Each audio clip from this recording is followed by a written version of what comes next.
Vikramshila IAS coaching institute 14 बीघा ऋषिकेश। उत्तराखंड की जनजातियां कर रहे थे हम, ठीक है।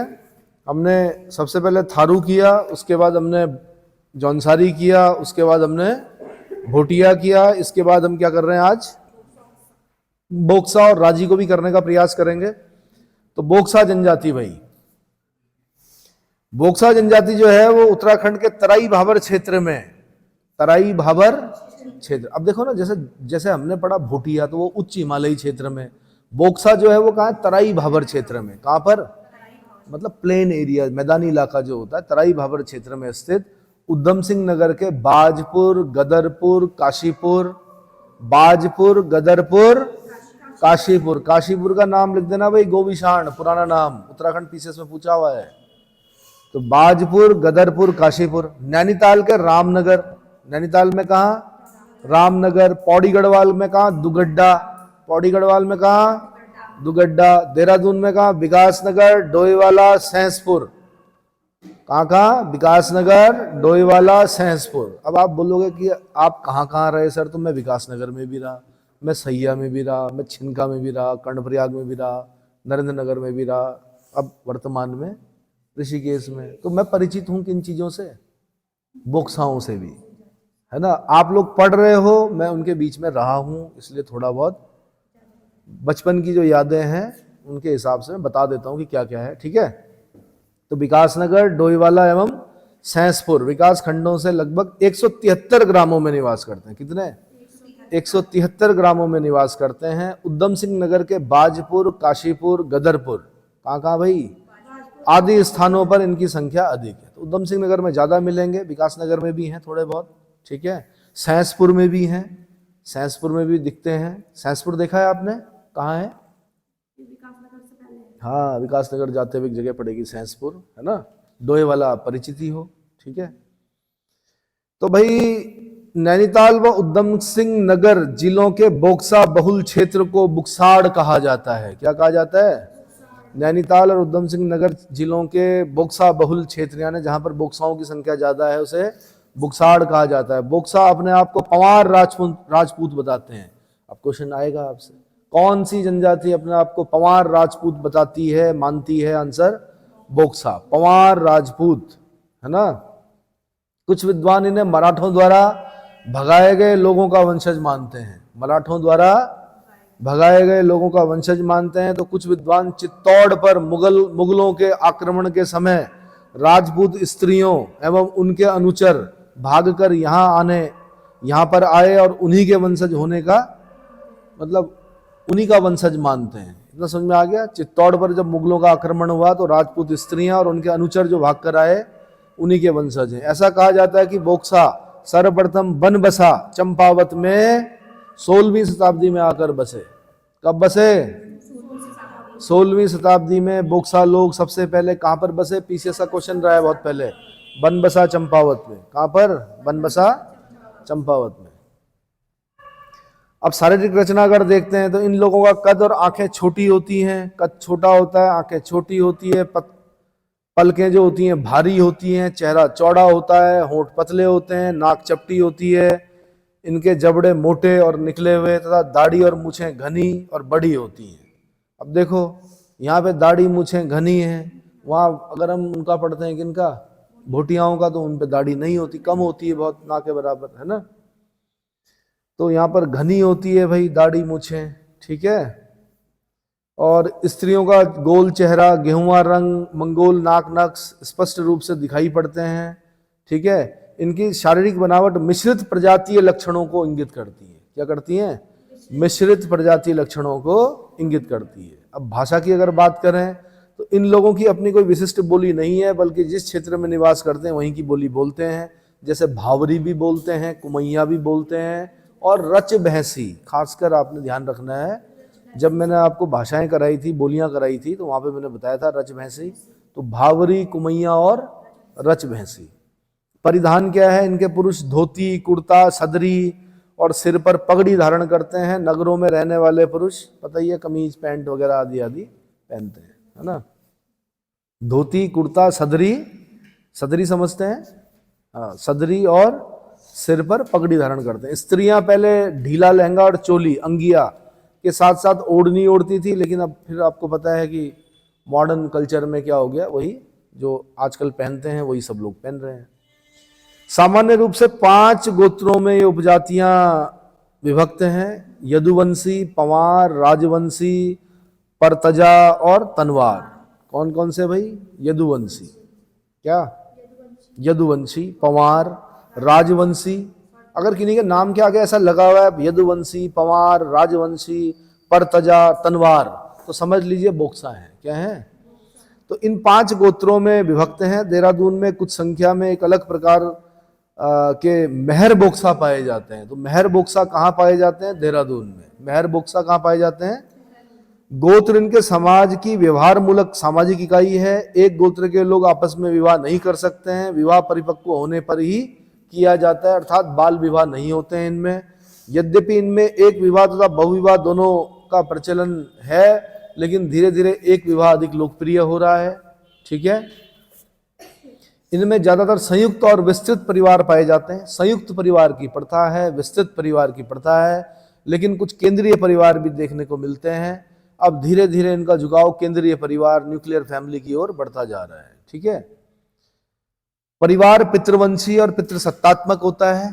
पितृवंशी या पितृसत्तात्मक को हाईलाइट करना आपने। यद्यपि संपत्ति का हस्तांतरण पिता से पुत्र को होता है, लेकिन पुत्री को भी संपत्ति का उत्तराधिकारी माना जाता है। समाज में स्त्रियों की स्थिति उच्च है, यानी अगर बेटी को भी हिस्सा मिल रहा है पिता की संपत्ति में, भले ही अब कानून तो बाद में आया, इनमें पहले से है कि पुत्री को भी क्या करना है? उत्तराधिकारी मानना है संपत्ति का। ठीक है। अगर धर्म की बात करें तो बोक्सा हिंदू धर्म के काफी निकट हैं। ये लोग महादेव, काली, दुर्गा, लक्ष्मी, राम, कृष्ण तथा अपने स्थानीय देवी देवताओं जैसे ग्राम खेड़ी देवता, ग्राम खेड़ी देवी, क्या? ग्राम खेड़ी देवी, साकरिया देवता, साकरिया से क्वेश्चन बन सकता है। ज्वालपा देवी, क्या? हुलका देवी, ज्वालपा देवी, चौमुंडा, चौमुंडा देवी आदि की पूजा करते हैं। किनकी?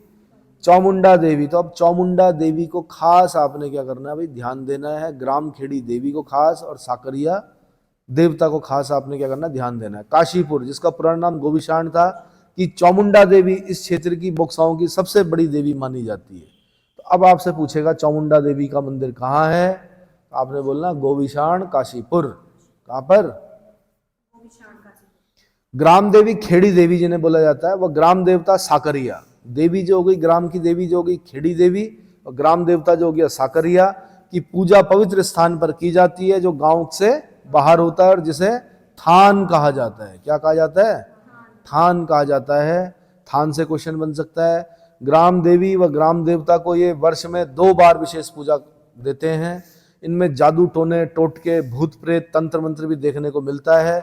ये बुज्जा, बुज्जा मतलब कल्पित आत्माओं की भी पूजा करते हैं। किनकी? बुज्जा मतलब कल्पित आत्माओं की भी पूजा करते हैं। मृतक का दाह संस्कार किया जाता है। मृतक का दाह संस्कार किया जाता है। अगर त्योहारों की बात करें तो इनका जो त्योहार है वो चैती, नौबी, नौबी, चैती, नौबी, बाकी होली, दिवाली, नवरात्रि तो सभी मनाते हैं, पर चैती और नौबी को खास ध्यान देना है आपने। आदि इनके प्रमुख त्योहार हैं। चैती इनका सबसे महत्वपूर्ण त्योहार है और मेला लगता है इस पर, चैती का मेला, है ना। होगण, ढल्या, गोटरे व मोरो आदि भी इनके त्योहार हैं। कौन कौन से? होगण, यहां से क्वेश्चन बनाता भाई मैं। होगण, ढल्या, गोटरे और मोरो किनके त्योहार हैं? आंसर बोक्साओं के त्योहार हैं।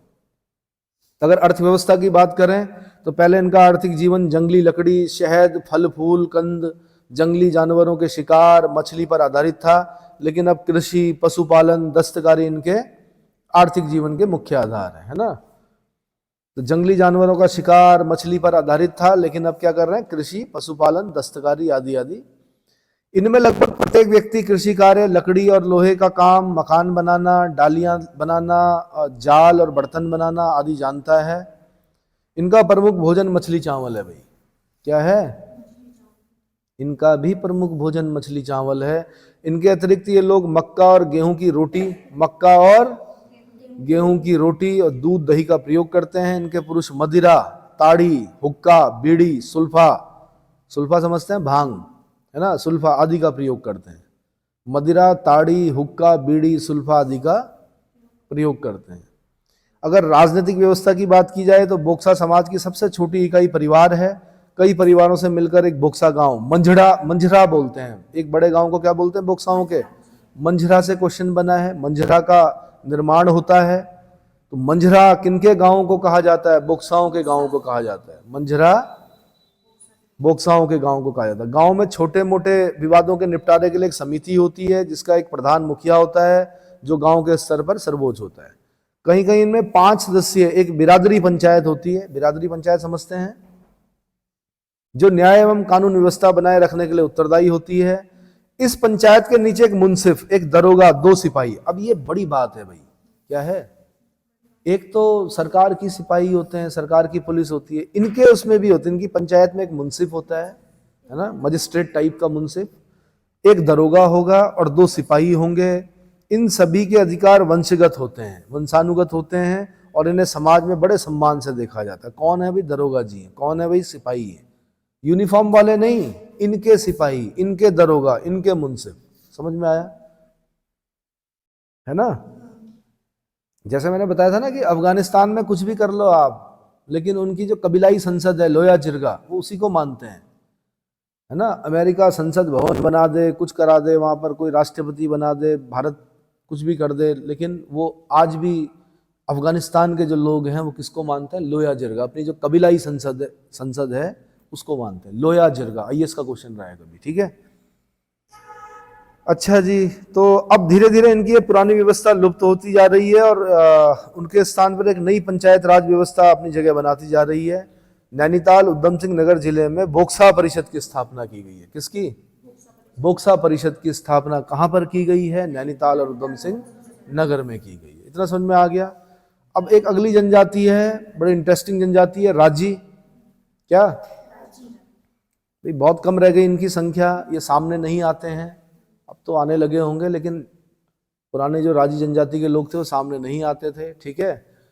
तो राजी मुख्यतः कहाँ पाए जाते हैं भाई, पिथौरागढ़ जनपद में। कहाँ, पिथौरागढ़ जनपद में धारचूला, कहाँ, कनाली छीना, डोडीहाट विकास खंडों के 7 गांवों में पाए जाते हैं। पहले याद कीजिए पिथौरागढ़, फिर याद कीजिए पिथौरागढ़ जनपद के कहाँ कहाँ पर, धारचूला, कनाली छीना और डोडीहाट विकासखंड, ठीक है। फिर 7 गांवों के नाम याद रखने हैं आपने। चिपलथड़ा, पहला गांव क्या याद करना है, चिपलथड़ा। फिर मानगौथा, बिखा, किमखोला, चौरानी, जमतड़ी और कना कन्याल। कना, तो मैंने क्या बोला आपको,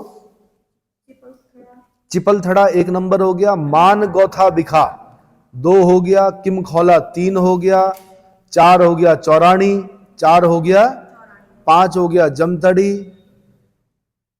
6 हो गया कना कन्याल, 6 हो गया। अब मानगौथा अलग हो गया और बिखा अलग हो गया भाई, है ना, 7वां हो गया बिखा। तो चिपलथड़ा, मानगौथा, बिखा, किमखौला, चौरानी, जमतड़ी, कना कन्याल। बड़ी दिक्कत होने वाली है याद करने में, लेकिन मैंने कहा 1 नंबर दे रहा है भाई, वो क्या कर रहा है, 1 नंबर क्वेश्चन पूछ सकता है। वैसे तो धारचूला, कनाली छीना, डोडीहाट से क्वेश्चन पूछ चुका है, वो क्या कर चुका है। अब आने वाले समय में वो कहाँ से पूछेगा, हो सकता है गांव से पूछ ले। चंपावत में एक गांव में कुछ संख्या में नैनीताल में निवास करते हैं, ठीक है। चंपावत में एक गांव में कुछ संख्या में और नैनीताल में निवास करते हैं। सन 2001 में इनके परिवारों की कुल संख्या 130 तथा इनकी कुल जनसंख्या 528 है खाली। कितनी, 2001 की बात है ये। अब पता नहीं बड़े हैं कि घटे हैं, कुछ कहा नहीं जा सकता, लेकिन कुल संख्या परिवारों की 130 और कुल जनसंख्या इनकी 528।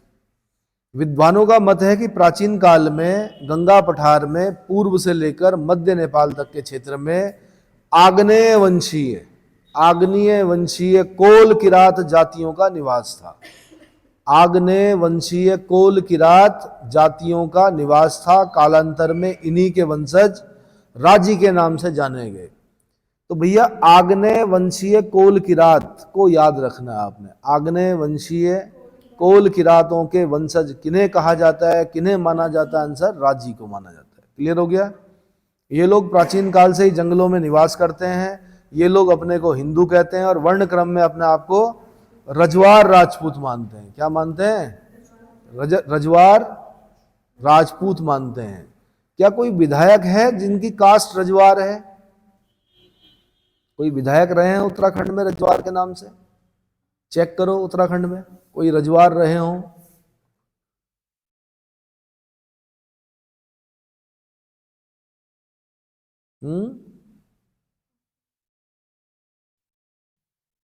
इनको भाई बनरौत भी कहा जाता है। क्या कहा जाता है? बनरौत कहा जाता है, बन राउत कहा जाता है, बन रावत कहा जाता है, जंगल का राजा, जंगल का राजा आदि नामों से भी संबोधित किया जाता है। लेकिन राजी नाम जो है अधिक प्रचलित है। शारीरिक गठन की बात करें तो ये कद में छोटे चपटे मुख वाले होते हैं। इनकी काठी मजबूत और होंठ कुछ बाहर की ओर मुड़े हुए होते हैं। बाल घुमावदार होते हैं। शरीर का वर्ण सामान्य काला व कुछ कुछ पीलापन लिए हुए होता है। इनकी भाषा जो है वो है तिब्बती और संस्कृत शब्दों की अधिकता पाई जाती है। इनकी भाषा में तिब्बती और संस्कृत शब्दों की अधिकता पाई जाती है, किंतु मुख्यतः मुंडा बोली के शब्दों की होती है। अब मुंडा बोली कौन सी भाषा बोलती है, सॉरी कौन सी जनजाति मुंडा बोली बोलती है, मुंडा भाषा का प्रयोग करती है? आंसर राजी। समझ में आ गया? मुंडा बोली कौन बोलते हैं? राजी जनजाति के लोग। इस बोली का प्रयोग स्थानीय रूप से ही करते हैं। बाह्य संपर्क हेतु कुमाऊनी का प्रयोग करते हैं। कुमाऊनी का प्रयोग क्यों करते हैं? कि पिथौरागढ़ जनपद के धारचूला, कनाली छीना, डोडीहाट में रहेंगे तो कुमाऊनी बोलेंगे, है ना? तो कोई एमएलए रहे हैं आपके? गगन रजवार जी। तो क्या ये राजी जनजाति के थे? हैं? राजी जनजाति के थे। तो ये बड़ी बात है कि राजी जनजाति के एक व्यक्ति क्या रहे? विधायक रहे यहाँ पर। वस्त्र, आवास एवं भोजन। भाई वस्त्र, आवास एवं, राजी जनजाति के पुरुष धोती, अंगरखा और पगड़ी धारण करते हैं। ये चोटी भी रखते हैं, ये भी रखते हैं भाई चोटी। महिलाएं लहंगा, चोली, ओढ़नी धारण करती हैं। इनमें गोदना गुदवाने का प्रचलन है। पहले ये अधिकांशतः वनों में निवास करते थे, लेकिन अब ये झोपड़ियों में निवास करते हैं और अपने आवास को ये रौतिउड़ा कहते हैं। यहां से क्वेश्चन बन चुका है। रौतिउड़ा किनका आवास है? आंसर राजी जनजाति के लोगों का आवास क्या कहलाता है? रौतिउड़ा कहलाता है। भाई यहां से कई बार क्वेश्चन देख चुका हूं मैं, रौतिउड़ा जरूर याद करें, यहां से दोबारा आने की संभावना है। पहले ये अपने पोषण जंगल में ही फल फूल कंदमूल मांस से करते थे, लेकिन अब सीमित स्तर पर कृषि, दस्तकारी, मजदूरी से करते हैं। मंडुआ, मक्का, दाल, सब्जी, भट्ट, काले भट्ट, गोरे भट्ट, मछली, मांस, जंगली फल, कंदमूल और अनेक जंगली वनस्पतियां इनके क्या हैं? भोजन है। सामाजिक व्यवस्था की बात करें तो विवाह इनमें दो परिवारों के बीच एक समझौता माना जाता है। ये हिंदुओं की तरह अपने गोत्र में विवाह नहीं करते हैं। विवाह से पूर्व सांग जांगी और पिंठा संस्कार संपन्न होते हैं। सांग जांगी और पिंठा संस्कार किस जनजाति में प्रचलित हैं? आंसर राजी में। बच्चों का विवाह प्रायः कम आयु में कर दिया जाता है। ये बुरी बात है कि बाल विवाह होते हैं यहाँ पर राजी जनजाति में। पहले इनमें पलायन विवाह का भी प्रचलन था।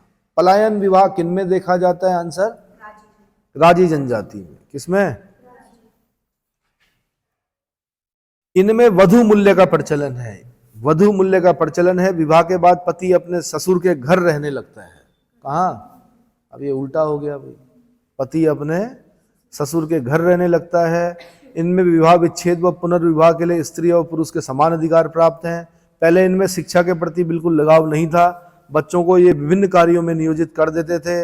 अब इनमें धीरे धीरे शिक्षा के प्रति जागृति आ रही है। धर्म की बात करें तो इन लोगों का विश्वास है कि देवी देवता पहाड़ की चोटी, नदी, तालाब और कुओं में रहते हैं। ये बागनाथ की पूजा करते हैं। बागनाथ, मल्लनाथ, गणनाथ, सैम, मल्लिकार्जुन, छुरमल, नंदा देवी आदि देवी देवताओं की पूजा करते हैं। इनमें इनके मुख्य देवता जो हैं बागनाथ हैं। बागनाथ भी शिव को कहा जाता है। बाघों के नाथ कौन है? भगवान शिव हैं। ठीक है, तो बागनाथ किनके देवता हैं? भाई राजी जनजाति के देवता हैं। ये हिंदू धर्म को मानते हैं।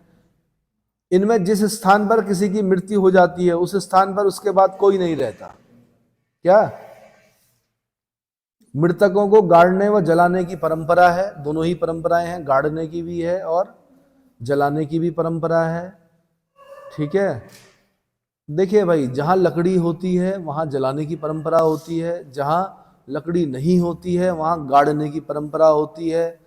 अरब अरब देश में इस्लाम की उत्पत्ति हुई, वहां लकड़ियां नहीं थी इसलिए वहां गाड़ते थे। कोई जंगली जानवर ना खा जाए इसलिए उसके ऊपर पत्थर रखते थे या कब्र बनाते थे। तो वही प्रथा चली आई कहाँ तक, जहाँ पर लकड़ियाँ भी हैं। ठीक है, तो मैंने कहा कि भूगोल के हिसाब से क्या होती प्रथाएं होती हैं, गाड़ने और जलाने की। चलो जी, बाकी रीति रिवाज, कर्क संक्रांति और मकर संक्रांति, कारक बोलते हैं और मकारा बोलते हैं। ये क्या बोलते हैं? इनके दो प्रमुख त्योहार हैं, कर्क संक्रांति और मकर संक्रांति। कर्क संक्रांति को बोलते हैं कारक और मकर संक्रांति को बोलते हैं मकारा। इनके दो प्रमुख त्योहार हैं। इन त्योहारों पर सभी परिवारों में पकवान आदि बनाए जाते हैं। विशेष अवसरों पर ये थड़िया जैसे गोले में होकर नृत्य करते हैं, थड़िया जैसा नृत्य करते हैं। कैसा? जैसा थड़िया नृत्य होता है वैसा ही उस प्रकार का नृत्य करते हैं। अर्थव्यवस्था में अगर क्वेश्चन मैं पूछता तो मैं पूछता कौन सी जनजाति कास्ट कला में निपुण है? आंसर राजी जनजाति। कास्ट कला में निपुण को 3 बार बोल रहा हूं मैं, यहां से क्वेश्चन बनने की संभावना रहती है, इसलिए कास्ट कला में सबसे निपुण जनजाति राजी। कुछ समय पूर्व ये लकड़ी के घरेलू सामान व लकड़ी के गट्ठर के आसपास के गांव में मूक व अदृश्य विनिमय द्वारा अपने आवश्यकता की सामग्री प्राप्त करते थे। मूक और अदृश्य विनिमय चलता था इनमें, लोगों के सामने नहीं आते थे। इन्होंने कोई चीज बना दी लकड़ी की, वो नीचे रख दी, जो स्थानीय लाला जी हैं वो समझ जाते थे कि भाई इन्होंने कुछ दिया है और इसके बदले में इन्हें कुछ नमक चाहिए या कोई चीज चाहिए, तो वो रात को रख देते थे। सुबह रात को आते थे ये लोग और उठा के, तो सामने नहीं आते थे, बाजार में नहीं आते थे। इतना समझ में आ गया? उन्हें जिस चीज की आवश्यकता होती थी उसका एक छोटा सा टुकड़ा अपने द्वारा बनाए गए वस्तु या लकड़ी के गट्ठर में चिपकाकर रात के समय आसपास के गांव में जाकर लोगों के घर के बाहर छोड़ आते थे। अगले दिन लोग उसी सामग्री को लेकर उसी स्थान पर उनके आवश्यकता की सामग्री रख देते थे, जिससे वे रात्रि में उठा के ले जाते थे। ये बड़ी अजीब सी बात है ना? यानी मुख्य धारा से बिल्कुल अलग थलग पड़े हुए हैं। कौन? राजी जनजाति के लोग। कोई टीकाकरण नहीं, कोई दवाई नहीं, है ना? इनके कुछ परिवार अभी भी घुमक्कड़ी अवस्था में जीवन यापन कर रहे हैं, लेकिन ज्यादातर लोग झूम विधि से थोड़ी बहुत कृषि करने लगे हैं। कृषि के साथ साथ ये आखेट, पशुपालन, वन उत्पाद संग्रहण भी करते हैं। वन उत्पाद संग्रहण को हाईलाइट करना आपने। वन उत्पाद संग्रहण, शहद है, बहुत सारी चीजें होती है वनों में, गोंद है ना? वन की कटाई पर रोक लगने के कारण अब ये बाहर निकलकर मजदूरी भी करने लगे हैं। अभाव और कुपोषण के कारण इनकी संख्या दिनों दिन घट रही है। अभाव और कुपोषण, माल न्यूट्रिशन के शिकार होते हैं। ठीक है, कुछ और मैं थोड़ा सा इंपॉर्टेंट पॉइंट्स बता दूं, यहां से भी कुछ क्वेश्चन बन रहे हैं, कुछ सभी जनजातियों का मिक्स करके बता रहा हूं। जौनसारी जनजाति के लगभग 95% लोग कहाँ रहते हैं भाई? देहरादून में रहते हैं। थारू जनजाति के लगभग 90% लोग कहाँ रहते हैं? उधम सिंह नगर में। बोक्सा जनजाति के लगभग 61% लोग नैनीताल व उधम सिंह नगर जिलों में रहते हैं, जबकि 32% लोग देहरादून जिले में और शेष पौड़ी में निवास करते हैं। बोक्सा, तो सबसे ज्यादा बोक्सा कहां मिलेंगे आपको? नैनीताल और उधम सिंह नगर में। राजी जनजाति के लगभग 66% लोग पिथौरागढ़ जिले में रहते हैं। कहां रहते हैं? और इसी से मिलती जुलती जनजाति आपकी नेपाल में भी पाई जाती है। कहां? नेपाल में। वो भी कास्ट कला में बड़े निपुण होते हैं। किसमें? अच्छा, जाट भोटियों की ही एक उपजाति है जो कि उत्तरकाशी जिले के सुदूर उत्तर में भागीरथी घाटी में रहती है। तो उत्तरकाशी में क्या बोलते हैं भोटियाओं को? जाट भोटिया।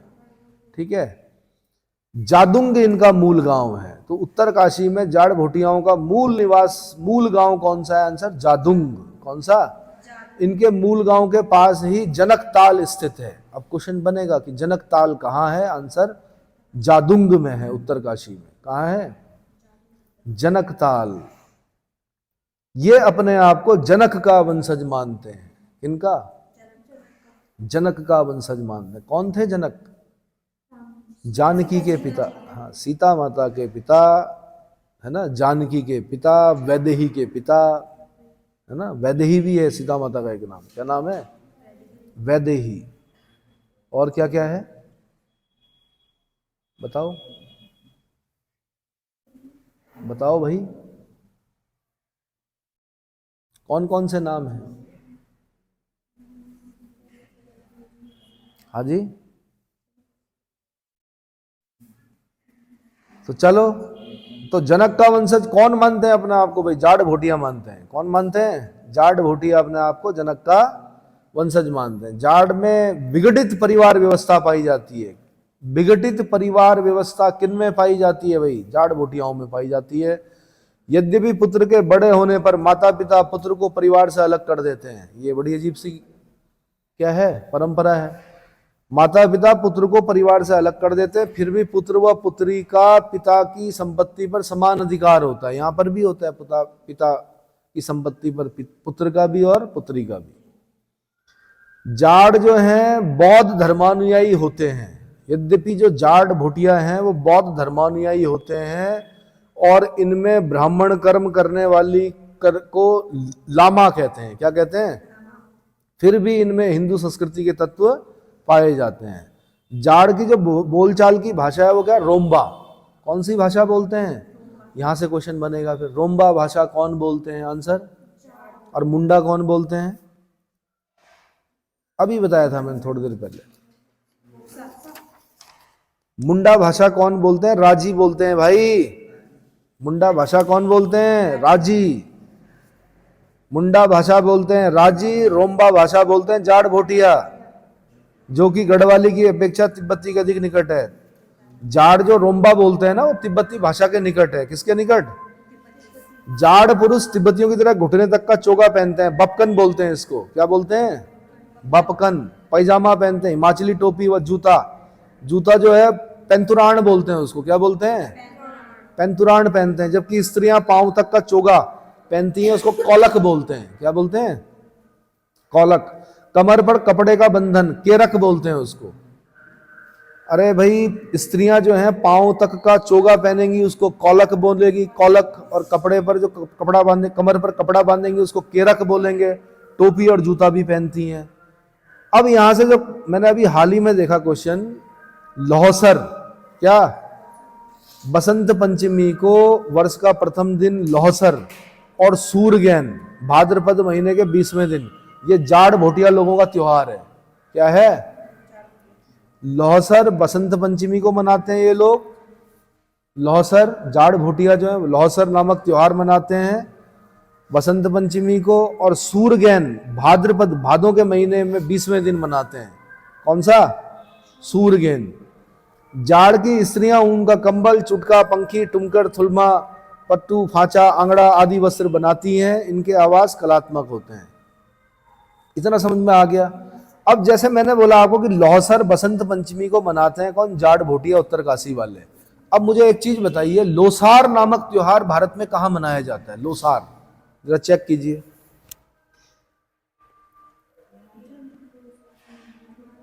देखो तो सही एक बार, इसी से मिलता जुलता एक त्योहार है। पक्का? क्या लिखा हुआ? लोसर लिखा हुआ कि लोसार लिखा हुआ? लोसार। कहां? असम और सिक्किम में। हाँ, तो कहीं ना कहीं मैंने कहा एक दूसरे से जुड़े हुए हैं शायद त्योहार भी ना। तो ठीक है भाई, लौसर जो है वो बसंत पंचमी में कौन मनाते हैं? जाट भोटिया मनाते हैं। भाद्रपद के 20वें दिन सूरगैन कौन मनाते हैं? आंसर, जाट भोटिया मनाते हैं। इतना काफी है आज के लिए।